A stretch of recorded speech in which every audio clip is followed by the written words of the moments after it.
Hey, what's up, Street Talks? Eric from the Eric Street Photography blog. So, wanted to throw some new turbo thoughts at you. So, the first notion is this: how to conquer photography. So, photography is interesting because, to me, it's one of the most interesting, the most elusive new forms of photography artwork that exists today.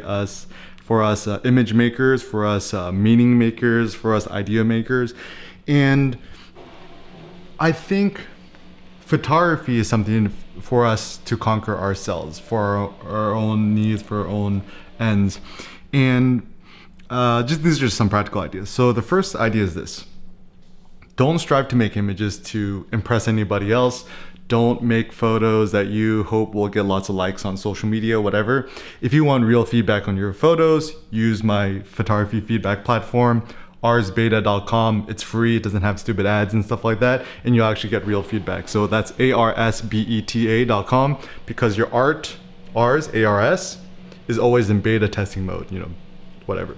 So to conquer photography is to realize photography in some ways is the ultimate art form, but also at the same time, people just take it way too seriously. So probably one of the best benefits I had in studying all the masters of photography, just Google Eric Kim Masters, you'll find a list of all these photography masters I studied, is that honestly, all these photographers, this is my theory, these photographers all kind of originate from Henri Cartier-Bresson.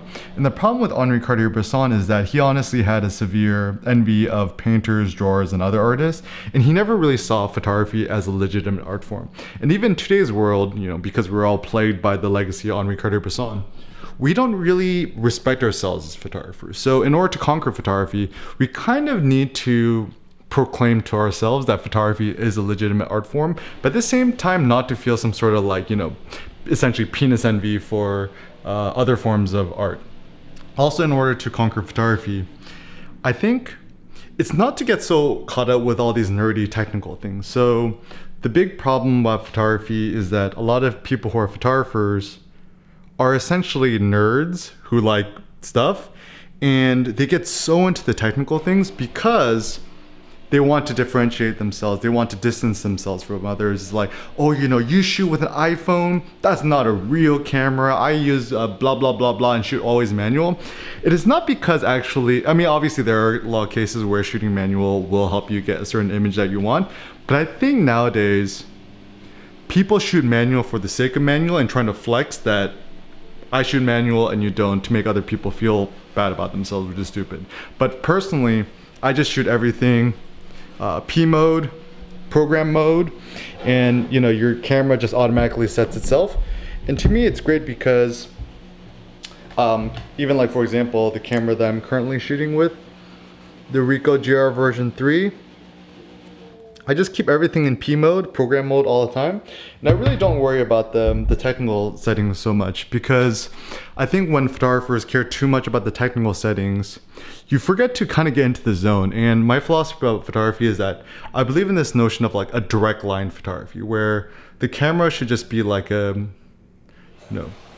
limb. It should be like a third eye. It should be an augmentation of yourself. Is that there should be as little distance or blockages or kinks in the flow between you seeing something and you wanting to photograph it.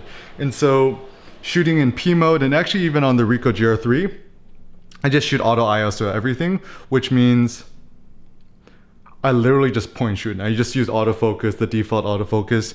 And so it's kind of become the ultimate point and shoot camera.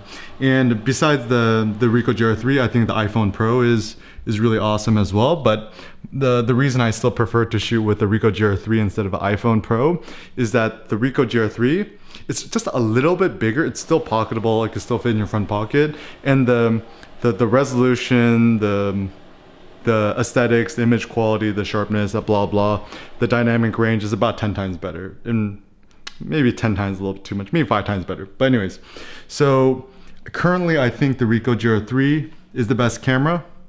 After that, probably the iPhone Pro.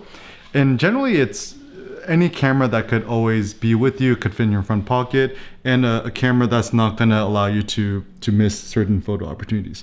So also a way to conquer photography is not to be a slave to social media platforms. So the biggest problem is we are so dependent on Facebook, Instagram, and Facebook owns Instagram, we all know this, in order to maximize our likes and followers and counts. But then the problem is that we as photographers and visual artists, we cannot thrive because you get stuck inside the procrastinate bed of this box of social media. And then, and it's bad for art because, what if you want to do a series, on Instagram, you can do that stupid swiping things, but what if you want to do an auto-playing slideshow? What if you want to make a video?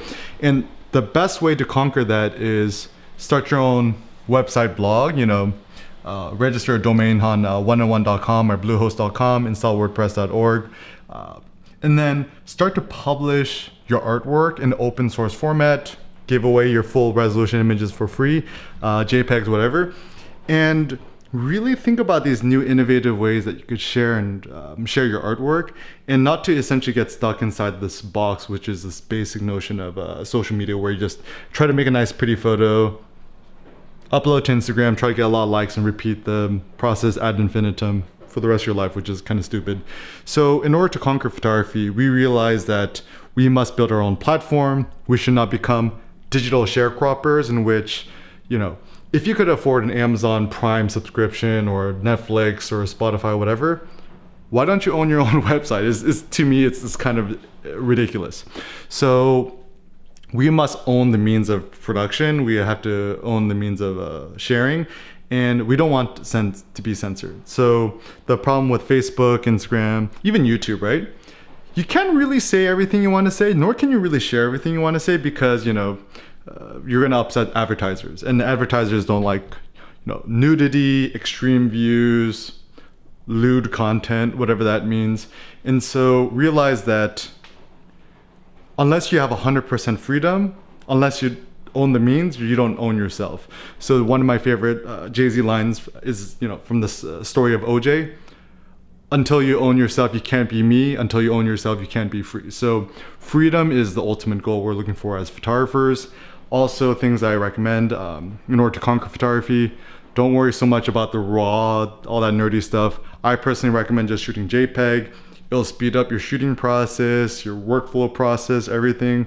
And also just realize that as a photographer, you're constantly in a state of becoming, is that there's no final destination. Once you make a perfect photo, get all the accolades, you could retire on your laurels. No, photography is more interesting when you're constantly inspired, you're constantly motivated, you're constantly in a state of wonder in the whole world. So the best photographer is probably like a child. So embrace your own inner child, embrace your own inner soul. The photos you make are for you, and obviously it's good to share them with other people, but realize, let us think that if we're gonna live into excellent health until we're 120 years old, how can you stay inspired and motivated to shoot photos until you're 120? Keep that as food for thought, and let's continue to thrive together. Thanks a lot for watching, guys. Peace out.